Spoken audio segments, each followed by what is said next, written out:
everyone. I hope you're all doing very well. Today is a great day, not only because it's the day after Mother's Day, and a lot of women out there probably had a good day of rest and celebration with your family, but also today we are having a very special friend of mine coming on as our guest. So before I do anything else, let me introduce myself.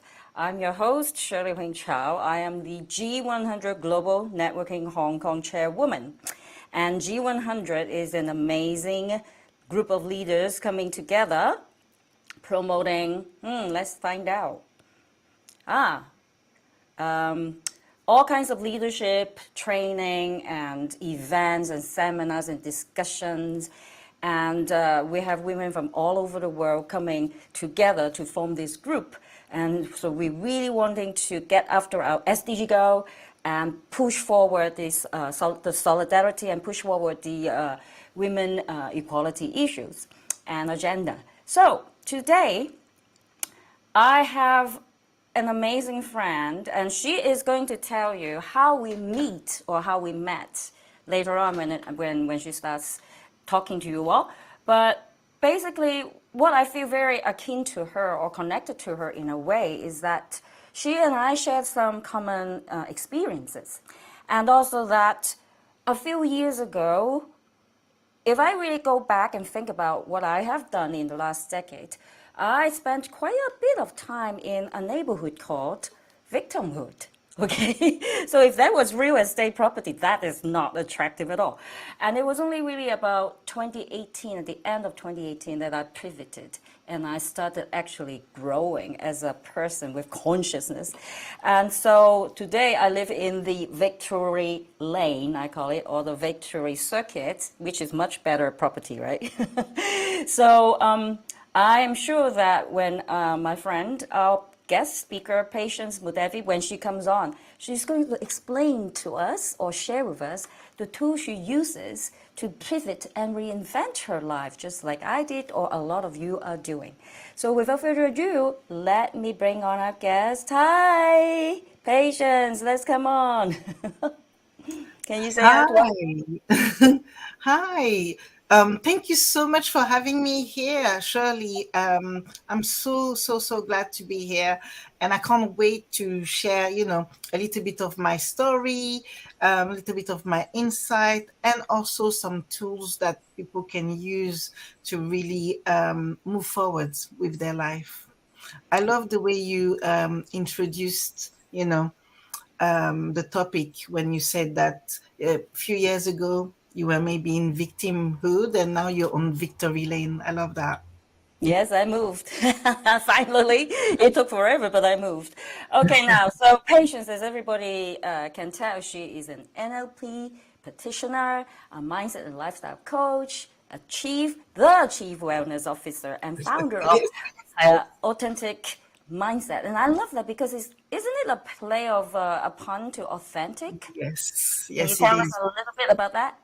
Yes, it completely is. So basically, when I started this business, I really wanted to bring, kind of like an overall idea of what it brings, like what are the values of the business, and I wanted it to be there all the time.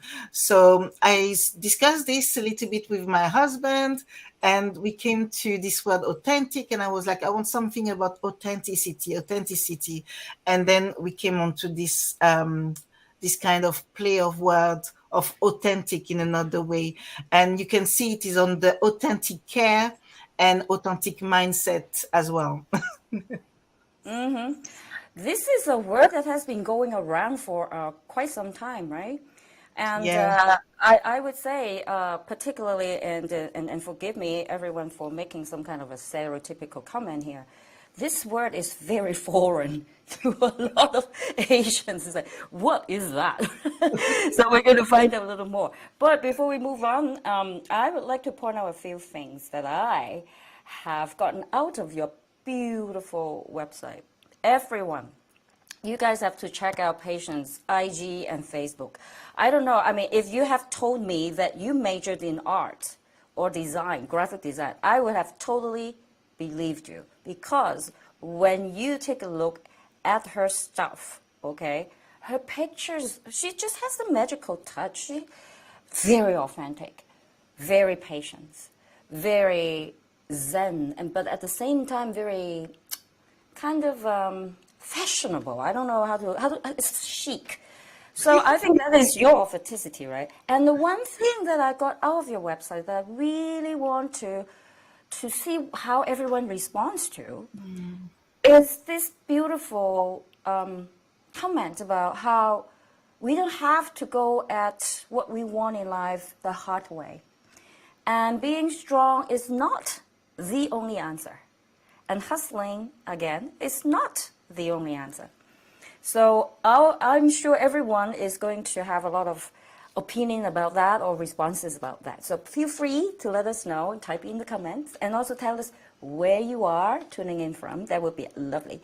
So Patience, would you tell us a little bit about your childhood? Oh yes. Well, where can I start? There's so much to say, so much to say, so much to share.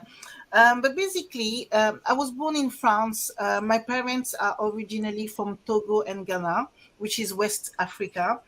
I lived there for quite a bit, and then after my parents decided to move back to, back to Africa, I lived there in Togo for 3 years, and then I came back. I came back to France until I moved to London, where I am right now. So I've been in London for like 20 years now. But that's another story. So in terms of my childhood, I think a lot of things happened in my childhood that maybe on a certain level made me more vulnerable in the long run. And I think is the whole narrative, as like what we said earlier when you were talking about the hard way is not the only answer, and the fact that in my culture, so in the African culture, the idea of, you have to do everything, you have to be strong, a woman needs to be feminine, but she needs to have this role, this role, this role, and she needs to take all of this. So this is what I learned from my mom. Unfortunately, with that, I also saw my mom not being fulfilled in certain areas of her life. And I saw her feeling maybe disappointed with the life she led. And unfortunately, she passed away really early on in life, which Wow. meant that she didn't get to achieve all the things that she wanted to achieve. And yet, if you ask anyone, everybody would tell you that she was the most hardworking person, the more strong person, the person that cared for everyone, that helped everybody, and was a real pillar of the community. Mm, So hence the story that I share on the website about the hard way is not the only answer. right. I can totally see how that would give you a different perspective, isn't it? Right? Yeah. So, do you mind telling me or telling our friends at what age did she die? She died at age 59, Okay. when I was 16 at the time. So I wasn't quite a woman yet. So I was in between, like starting to become, a little bit Right. more of an individual. But yeah, I didn't get there before she passed away, unfortunately. That is their adolescence, at which you were forming really most of your beliefs, right, Mhm. for the rest of your life as a young adult. You and I share a common experience here. When my mom passed away, she was 33 and I was only 10. And that is another kind of trauma, different Yeah. sets of problems to face. But when your mother passed away at that age, like you so eloquently put it, you really felt like she didn't get to achieve her full potential, right? And to do the things that she still had probably a lot of aspirations in doing. How did that change your outlook or your aspirations? I think for a while it took me on a different path. So if I was to come back to like my childhood, I was a good girl. What I will say is I was a good girl. I was doing everything that you're supposed to do. I was not someone who was challenging. I was quite compliant. I followed the rules, and everything. Once my mom passed away, I kind of went not rogue, but a little bit more into the other side where I felt like, well, what's the point of doing everything right if the person that is the most important to me, with my dad as well, is past, is gone. And she got taken away really suddenly. So all of that brought a lot of emotion in my little life. At the time, I was like only 16. So I took it really in the wrong way. But at the same time, what happened is that taking it the wrong way, I thought I was strong enough, but I wasn't. What was I was really vulnerable, and I was covering my vulnerability with being strong and not showing your emotion, and I can do anything anyway, and I'll be able to make a life of myself, which then after brought other things. So when you go through traumas like this or things like this, you become more attracted to whatever is going to bring you comfort. However, whatever is going to bring you comfort might not be what you need at that time. It might be something that is really superficial. And this is what happened to me later on, which I've explained to you, where I got into a narcissistic relationship with my husband, my first husband, then the divorce. But I was looking to recover what I lost, that kind of like cocoon that was broken. So I was trying to build it back through my own way with my husband, but it was just the wrong person. And I think people often they know who you are, and they know your vulnerability. And if you haven't got the right person around you, then other things can happen. Okay, great. Thanks for sharing that vulnerability. Yes, and it can make us do things that we normally wouldn't.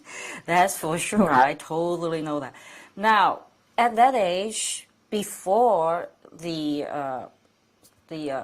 unfortunate event, did you know who you were as a young adolescent? Did you have any like life goals already at maybe age 15 or 16? No, I think I had an idea of who I wanted to be, but not really like a strong idea of who I was, which I think is the catalyst to becoming who you should be. So I had an idea of what life should be, but that idea was brought to me by the values and the cultural aspect and the traditional aspect of life of where I grew up, basically. So it wasn't necessarily from my own perspective. Right, true. You did go to college, right? Sorry. You did go to college, Patience. Yes. Yes. What did you major in college? Ooh, so I went later on in life. I did things a bit on the other side, but yeah, I did event. I did event. Ah, so it's like that's why you're an expert event planner. Yes. And did you go to school? Did you go to school in France? Yes, I did France, and I did here as well in England. So I've got a bit of both, but yeah, So mostly in France.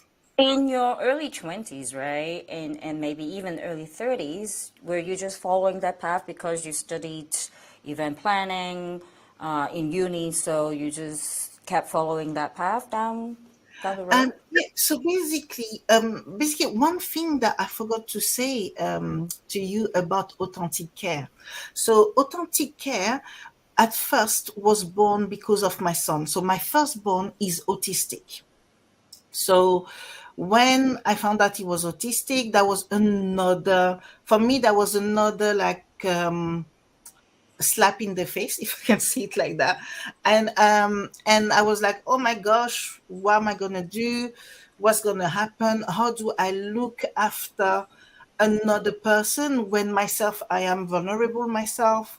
There was all of those things. And this is where at the beginning authentic care was born of. It was born of the idea that I wanted to support other people who might need that extra comfort, that extra help, those extra tools and techniques. So that passion came through this way.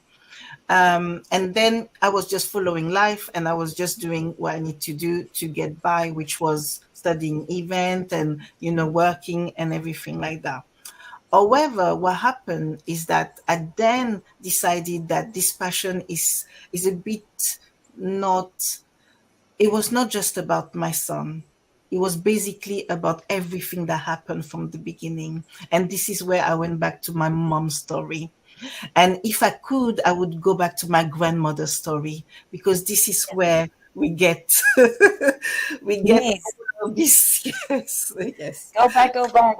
We love to hear stories about our grandparents and our parents, because that lineage, right? It really masks who we are. And sometimes, like in your case and in my case, when something that disruptive happens, it really makes you think about everything that you've been taught, whether Yeah, they hold true to you or it only holds true to other people, right?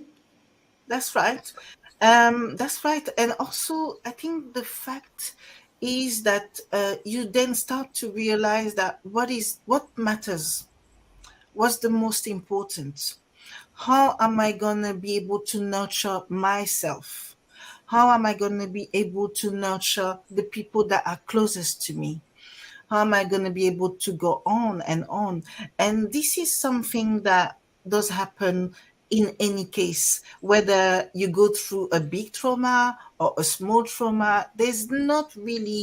Um, there's not really a kind of like a level of trauma that is not going to disrupt you. Everything is going to disrupt us in at some point. Now is knowing which tools we need to get in order to manage it, in order to go forward, in order to keep our life happy and content. And there's a I just want to put Michael J. Fox, which I heard yesterday talking, and he said something that was just absolutely beautiful. He said, gratitude makes optimism sustainable. Oh, And wow. this is something that I had forgotten, gratitude, for a long time. Because my mom was taken away, I didn't have that gratitude. But once I started to bring that back into my life, it did bring this optimism. And I believe that that's one of my driving force up till now. So, did I get it right? Optimism, no, gratitude makes optimism sustainable. Yes. Right? I just created a banner. Oh, yes. Wow, that's a bumper sticker right there, man. Right? Yeah. Yeah, gratitude. Yes, yes, yes. I also agree. I cannot agree more. And it is not a cliche.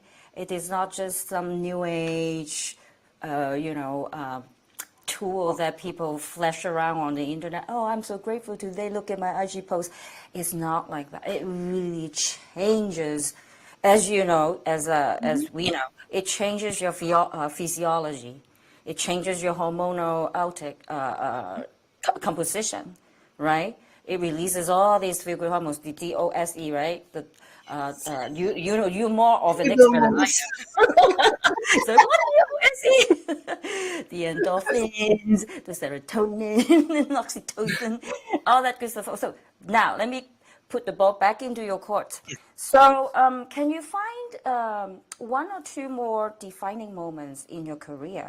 Because, like you said, having your son, really have helped you gain another very important perspective about your life, right? Are there Yeah. any other? Because I Um, think you were kind of playing with the idea of making authentic care a real business, but you germinated that idea for quite some time. yeah, I did. It took me a long time to really come through with what authentic care is, but to be honest with you, I think it's the life events, they kind of bring you on a path. And on this path, you are able to, like you're saying, reinvent yourself, or you are able to bring solace to other people as well who are going through the same thing you've been through, or even are going through different challenges. But what happened? I think there's three defining moments in my life. Like obviously my mom's passing, and that was quite a shock to myself. Also, my marriage. So when I got to my first marriage, I got divorced. So for me, at the age of 25, I was already divorced. I was a single mother, and I was thinking that my life was over, basically. I know it might sound shocking for people, but this is where I was. I thought my life was over, and I thought by the time I was 30, that was it. Because all I could see was the challenges, the challenges, the challenges, and I couldn't see the light at the end of the tunnel. I couldn't see it. But then once I started to, I don't want to say take control, but I will say once I started to come back to myself, and then I'm saying come back to myself and rediscover myself, that's when I started to know, okay, so I'm going to start with a little task or a little technique or tool, and I'm going to build on it. And having done that for years and years, it pushed me to go and then study NLP, go and study EFT, go and bring more tools to my luggage, and to be able to support people in a better way. I love it. You say your tools and your luggage. That means you can go anywhere, be everywhere, anytime, not bound by your geographical locations. And yeah, particularly after we have COVID, right now you can book clients, you can help anybody anywhere. Yeah. So maybe tell our audience, patients, for those who don't know what NLP is or the emotional typing technique, freedom typing technique. Okay, so NLP is basically, so NLP and EFT are basically tools and technique that you can use to reframe your mindset. So to reframe your thoughts and to really bring another outcome. So with NLP, what happens is that there's different techniques in NLP, but NLP is neuro linguistic programming, and it's basically using different words, using different visualization to bring you into a state of contentment and to push forward action. And this is a great tool if you feel like you are stuck somewhere and you can't see that light at the end of the tunnel. Then you have EFT, Emotional Freedom Technique, which is great because EFT works in an instant. So at the moment, for example, you've got negative thoughts in your head and you can't get out of it. You just start tapping on certain points. So EFT is part NLP and part acupressure. So it's tapping on certain points on our body, which are releasing bloodstream and also releasing emotions that are stuck in our body. Right. So do you want to do a quick demonstration for us? Sure. For example, Um, let me use myself as a test subject, okay, the lab rat. So let's say I have, okay, let's say because one of my students have this issue, she has this issue, body consciousness Mm-hmm. and weight. So she has an image like body shaming issue. So how would she use this technique to help her? So is she body shaming herself? Yes. Okay. Okay. All right. So it's just first we always, I mean, I always start with a breathing technique so that you ground yourself. So we just take a deep breath and release. So you do this for a bit of time so that you kind of ground it into the moment. And then we start tapping on the point. I'm going to show you the points to to tap. I'm going to go a bit further. Yeah. I'm going to show you the points to tap and I'm going to say affirmations. We're going to start from the negative and we then going to go into the positive. So we always start like that. We start with the negative first to really feel the emotion. We feel where it is in our body and we release it. So let's start. In the case of that you just said, Shirley. So basically, you will start with even though Even though I do not like my body, I do not like my body, even though even though I criticize my body, I criticize my body, even though even though I don't feel at ease in my body, I don't feel ease with my body, even though I don't even recognize myself in this body, I don't recognize myself in this body, even though even though this body is harmful to me, this body is what again? Sorry, pardon me. harmful, Oh, harmful to me, even though even though I find it hard I find it hard to control to control my weight, my weight, even though I'm not proud even though I'm not proud of my body. of my body. I deeply I deeply and completely and completely love love and accept myself. and accept myself. I might not be I may not be where I wish to be. where I wish to be.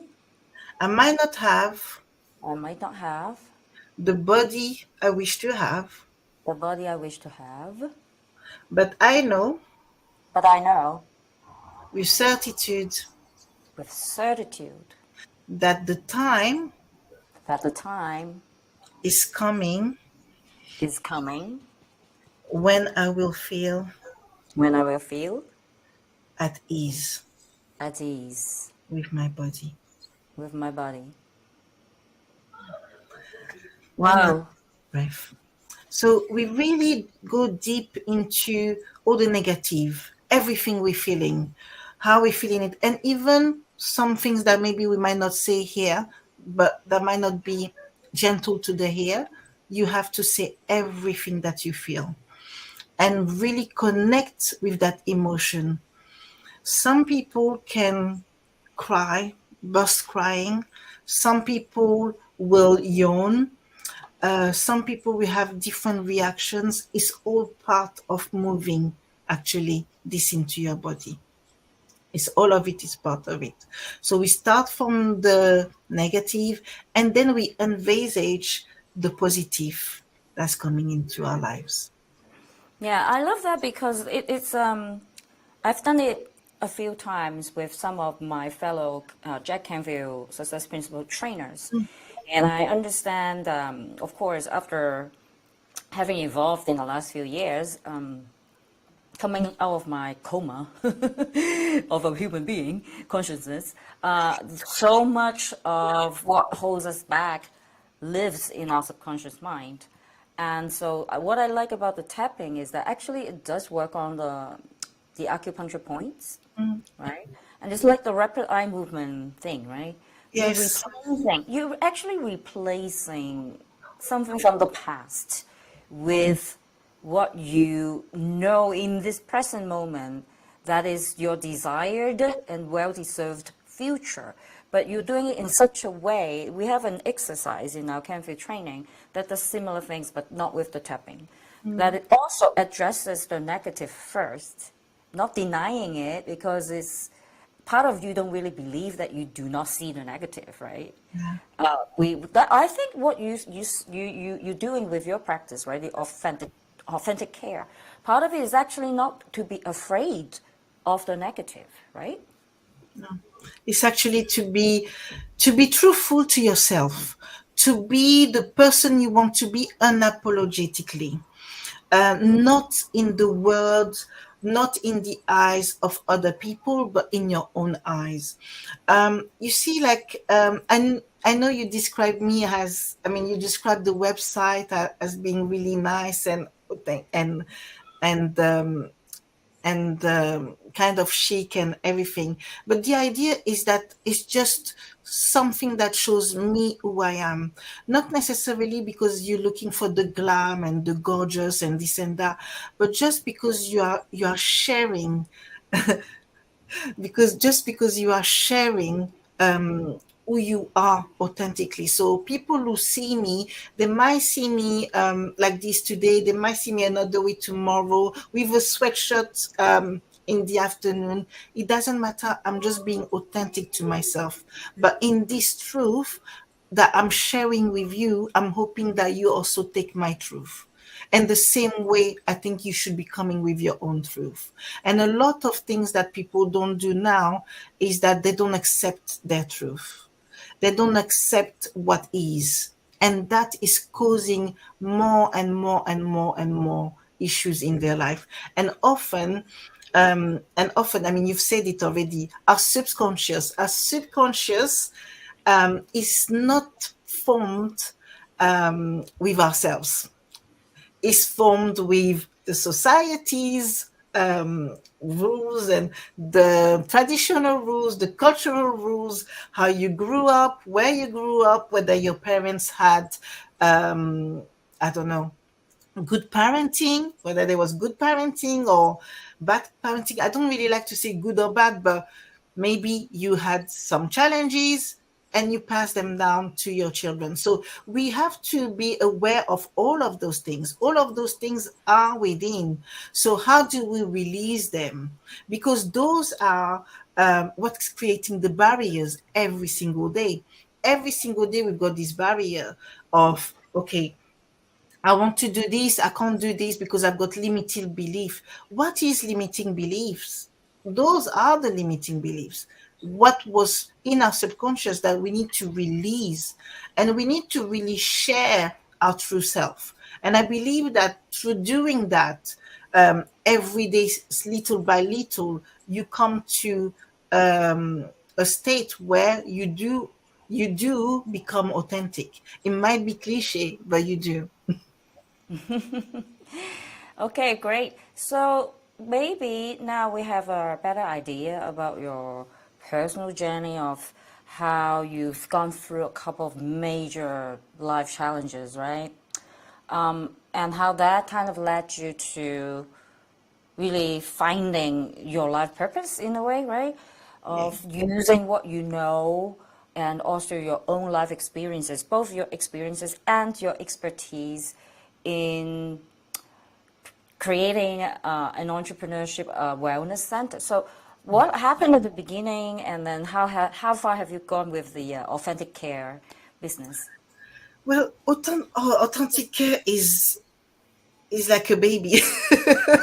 So authentic care is like my baby. So authentic care started with, I want to bring more caring, and the caring can come from anything, from the objects you use. So I used to sell more product and things like that.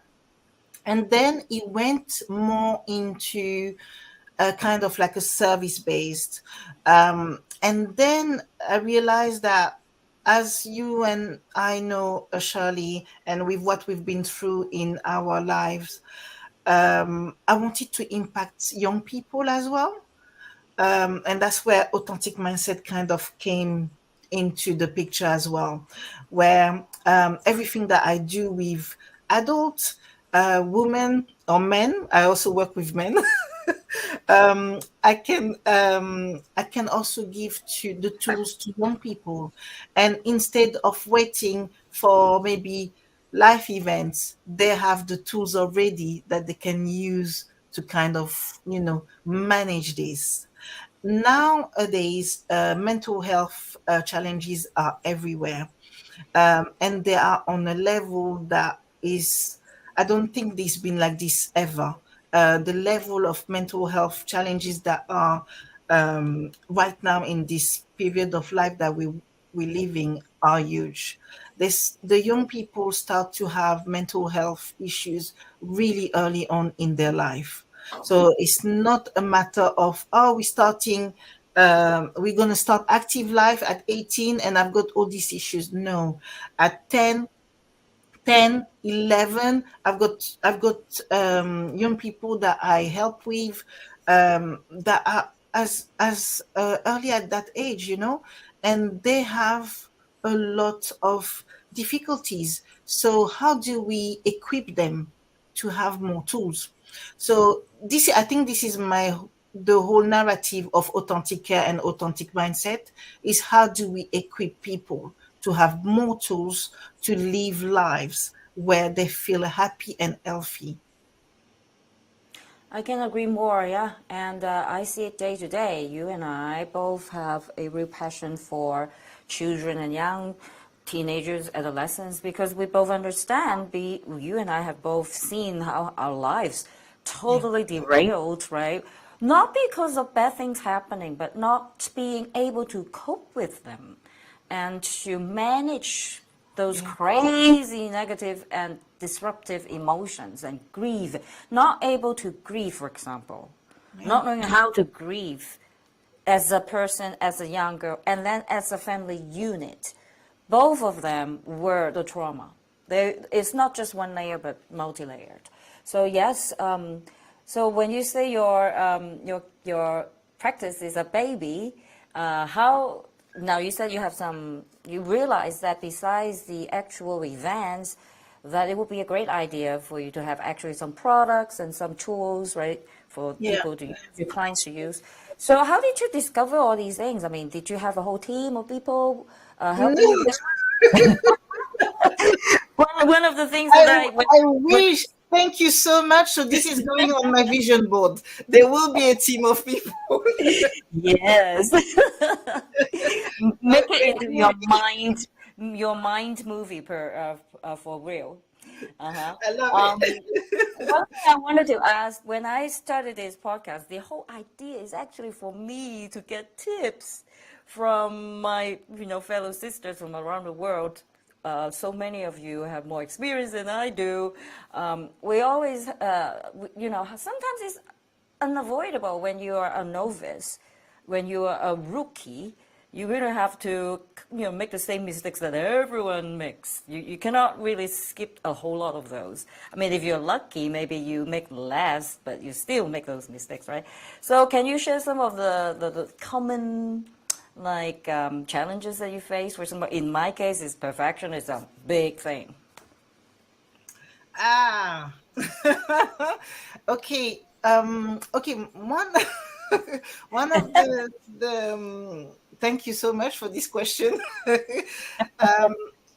So I've always been a nurturer, and unfortunately, being a nurturer also bring this kind of like, not negative connotation, but basically you're there for everybody but yourself. Basically, as a nurturer, you are looking after everyone, you're caring for everyone. Everyone's got a problem, they know where to find you because you'll be there and you'll support them. But yourself, you're last on the list. And now I will say that I am a nurturer that is aware, very much aware of my strengths and my weaknesses, and therefore I work towards it. So using personal development tools, not necessarily just EFT or NLP, but the tools that you can use to really support yourself, and knowing that no is an answer, knowing that I'll get back to you is an answer, knowing that, you know what, right now I might not be able to do this, but I'll come back to you soon is an answer. And also knowing that I need to maybe fill my cup before I can help other people fill their cup. So that's Right. a huge problem for me. So yeah, that really taking care of yourself before you take care of anybody else, right?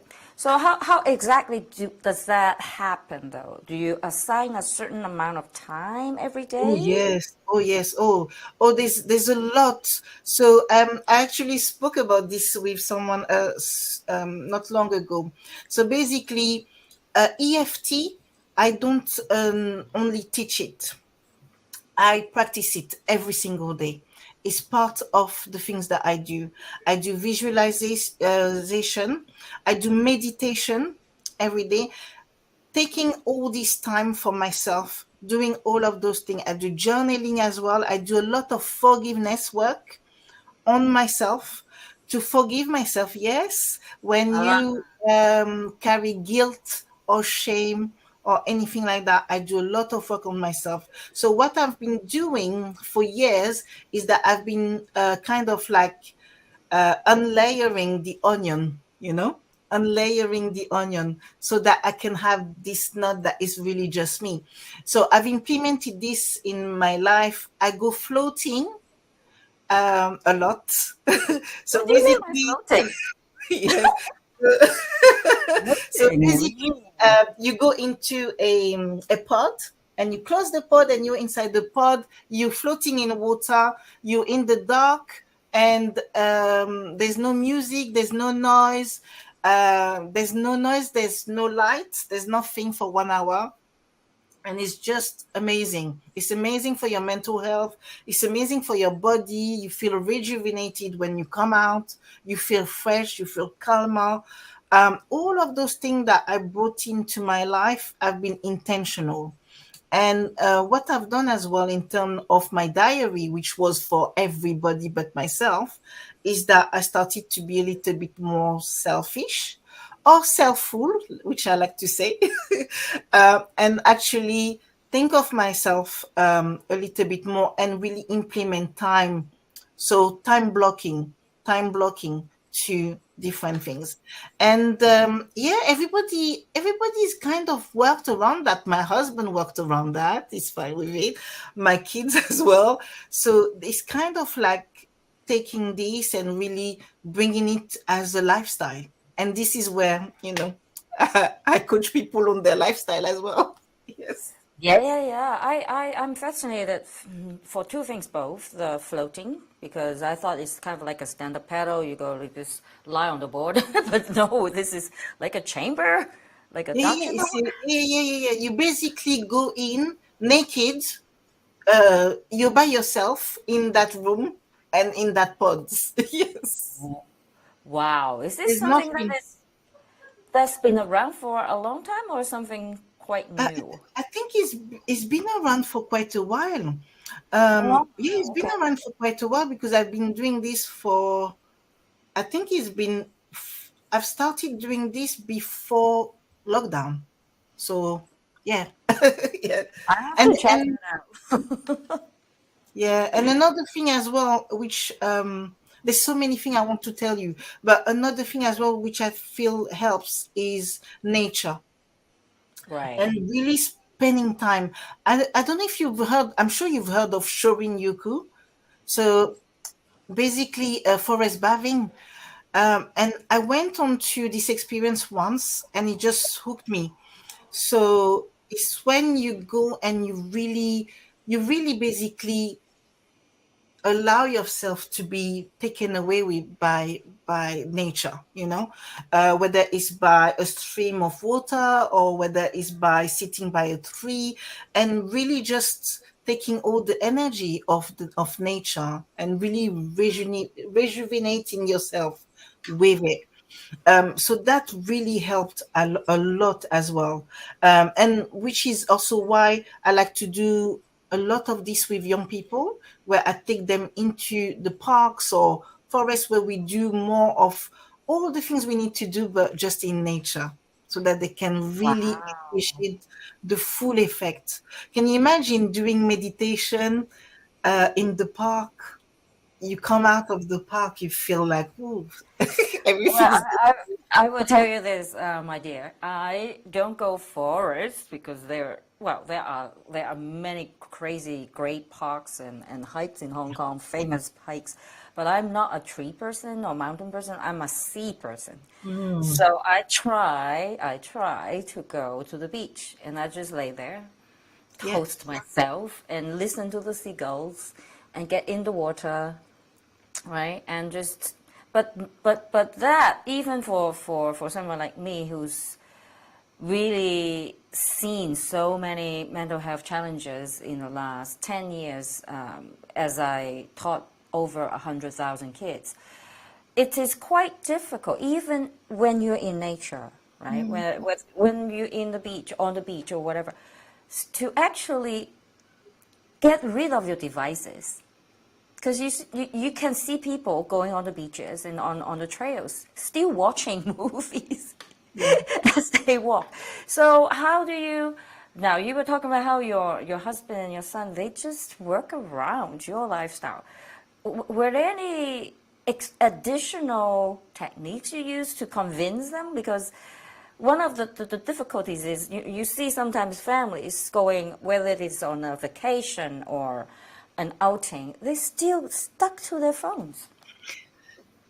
Okay, yes. I think this is really difficult, but what happened is that when we have a time that is a dedicated time, in that time we respect that we are together and we are together for a certain purpose.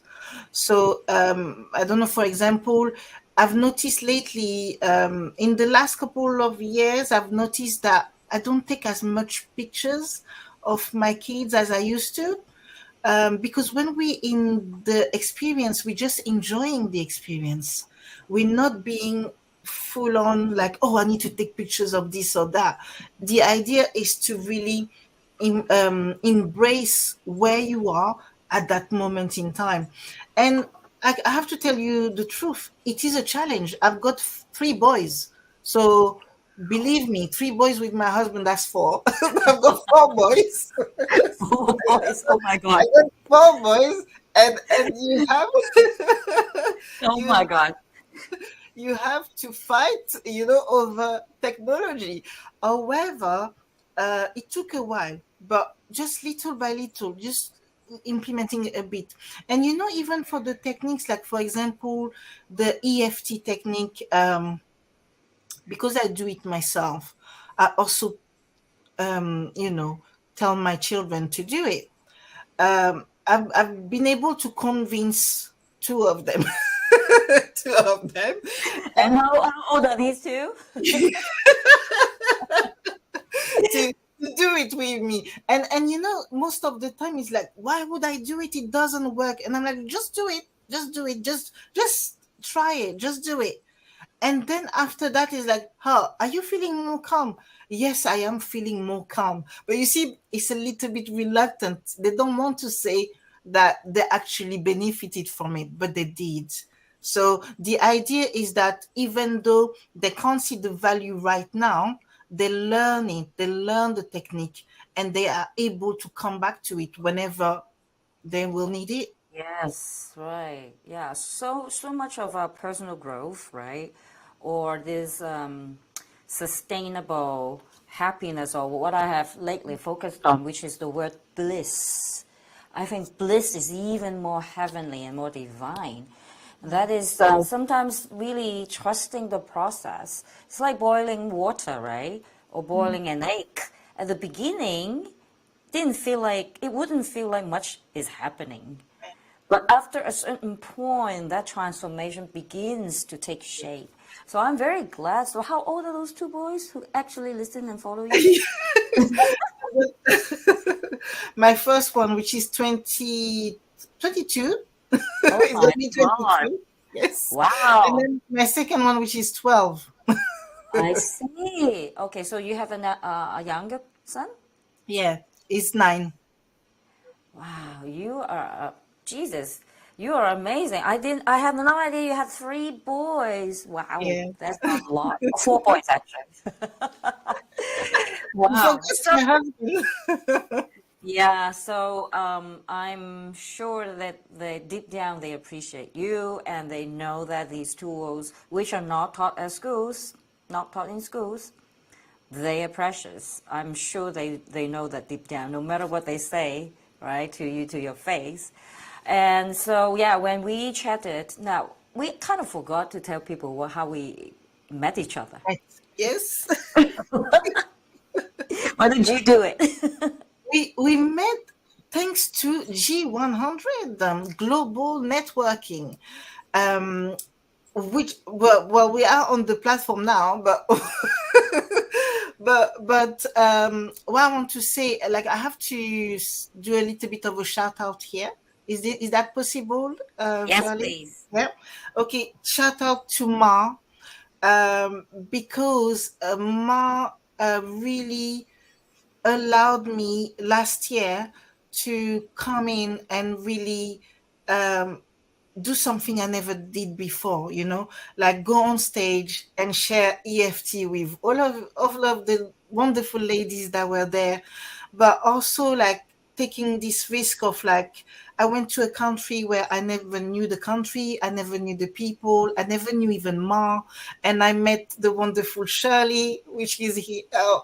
I met so many wonderful people, and I think G100 is amazing in that sense, that is really empowering, um, to meet other women that you create connection with. And I remember when I first arrived, so let me tell you now the story. So I arrived onto the venue that we were supposed to do like a reception. Not everybody arrived at that time because people came the next day, and then it was just a few of us, but oh my god, we just connected, like really connected. We connected. I connected with Shirley straight away. We have other people that we connected with. I think Wilma was here on Yes, the yes, she was. in the comments. Yeah, in the B. Yeah. Like, and we just connected and we started to chat and get to learn about each other. It was just amazing. And when Shirley told me what she was doing in Hong Kong, I went like, oh my gosh, oh my gosh. She's just doing amazing things with the young people through her music, through everything that she's doing with her coaching, with the school. It was just amazing. And I said, I can't believe it. I can't believe that I'm just meeting this person who's doing all these amazing stuff, which are a link to what I also am passionate about. Yeah, so yeah, I'm also very thankful to Mars Leadership, Mar Intrini, our global head of the global networking at G100 is an incredible organization started by Dr. Habina Aurora. Um, Yes. but I think we were talking about how you and I are both novice entrepreneurs, right? Or entrepreneurs, and we both pretty much figured out that our own wellness, the journey that we have gone through to discover and to maintain and to uphold and to sustain our wellness is much bigger than what we do for ourselves and the few people who we have the fortune of connecting with. It Yeah. is really the global effort, I think, as a whole, as this oneness, this global consciousness, that we know that everyone is hurting. Not everyone, but you know what I mean, right? Because we know from all the figures, and also, I mean, almost every person I have talked to, no matter how little I know of them or how Well, I know all of them. Because of the way lives have been and what lives will be turning into in the AI age, we are Yes. going to have so many disruptions in so many ways on so many levels. So this mental health pandemic is not going away. So it is Yes. very important, no matter sometimes how, I'm sure you feel the same way too, how limited our own resources are. I think before we get the big investments and all the great tools to scale up what we do, at Yeah. least what we can do is to go out and meet other women leaders or health practitioners or whatever, right?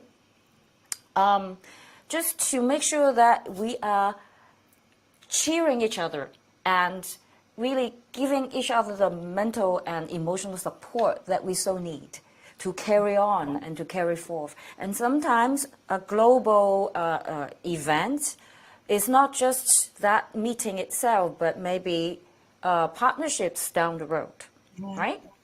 Yeah. And also, like you said, like I've learned so much. I think I've learned so much from you. Um, Okay. like when we were there, I didn't see you as a person I met at the conference or like a conference attendee. I felt such a close bond to you. And a few others, the ladies they know who they are.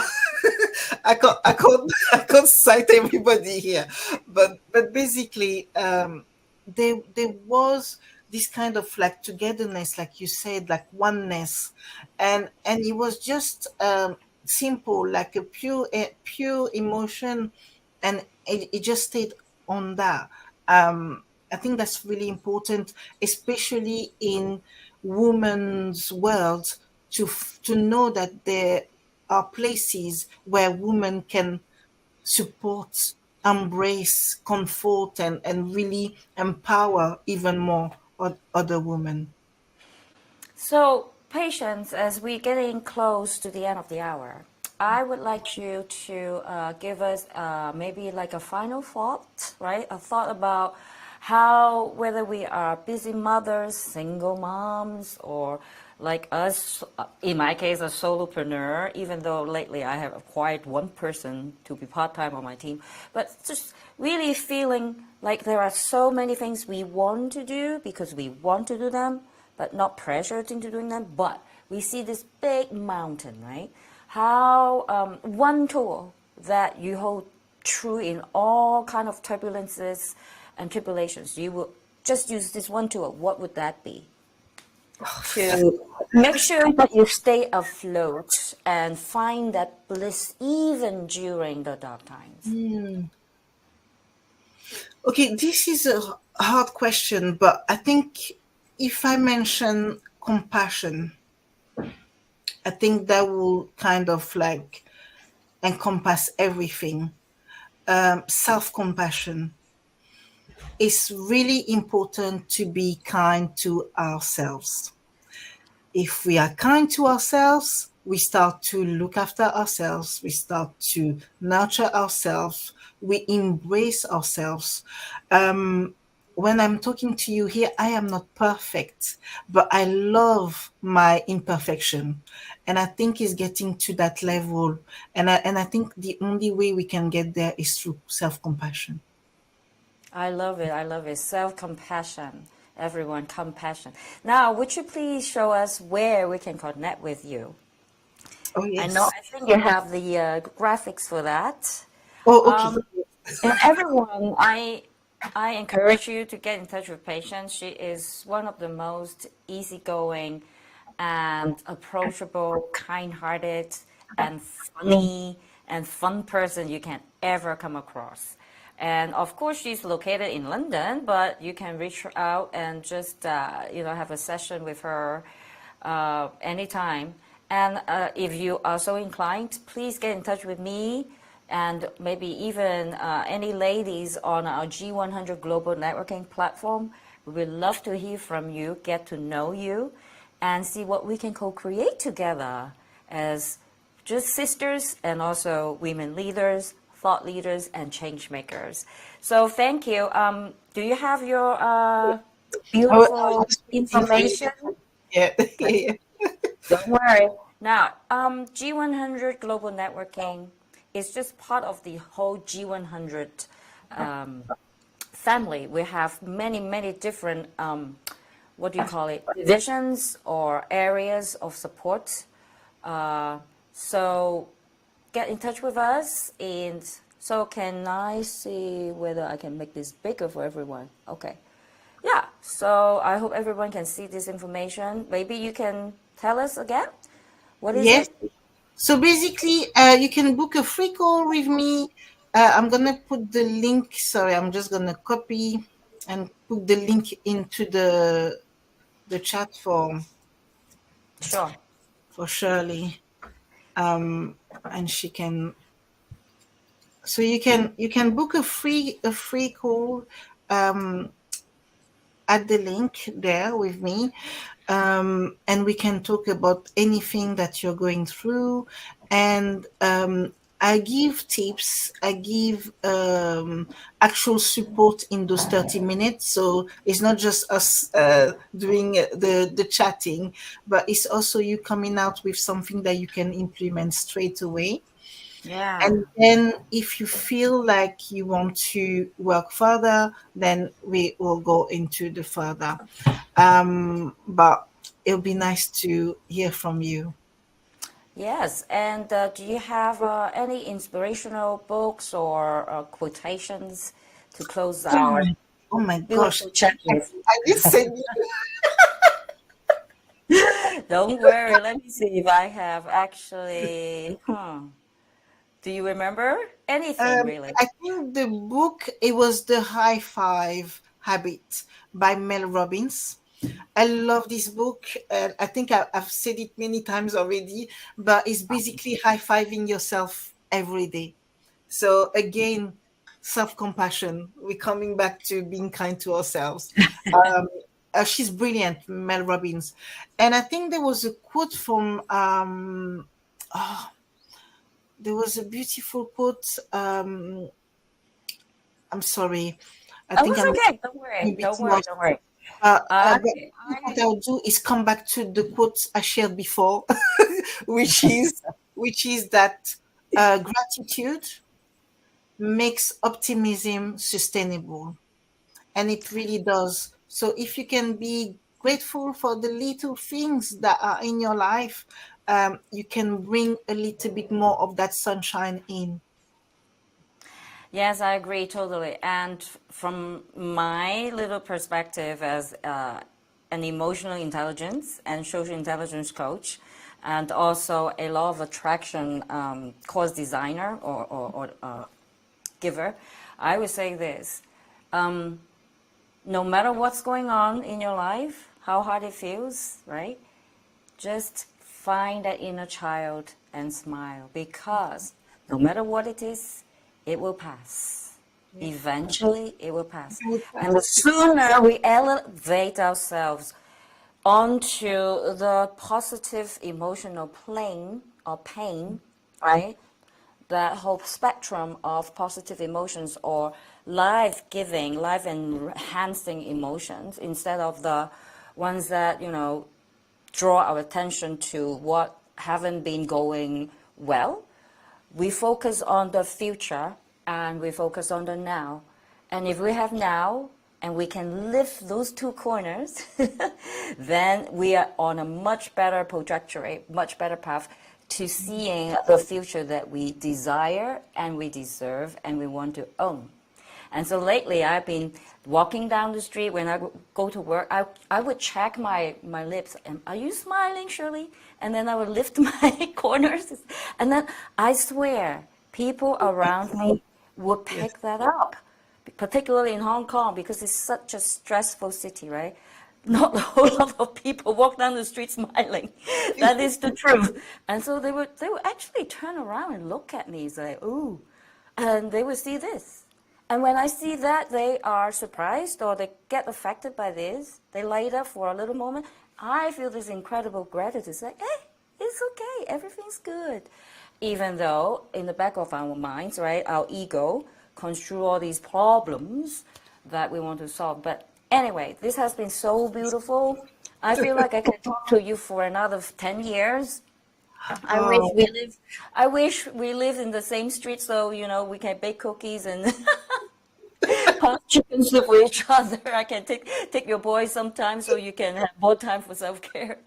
But wow. anyway, I look forward to the next event organized by G100 or the Women Economic Forum because I know they're having an annual meeting in London Ooh, I think it is at the end of October and the beginning of November, and I'm that's very seriously nice. considering going. So until then, until we talk next time, my dear friend, please take care, and I hope Oh, that you have all enjoyed the tips that patients have shared with us today or tonight. So wherever thank you are, thank you. whether it's nighttime or daytime, like in patient's case, please take great care and practice self-compassion. Do you have any last goodbye words for our audience, patients? I just want to say thank you. You said it so superbly. I just want to say thank you. Thank you for the opportunity to be here. And thank you to everyone who was present and everyone who's going to listen to the show and watch the show. Okay, thank you so much, everyone. Sending love to you all. Bye bye. Until next week or next time. In 2 weeks' time, we will have a very special episode. It's our first Cantonese episode, and there will be more coming. So great. Thank you so much again. Bye bye. Bye.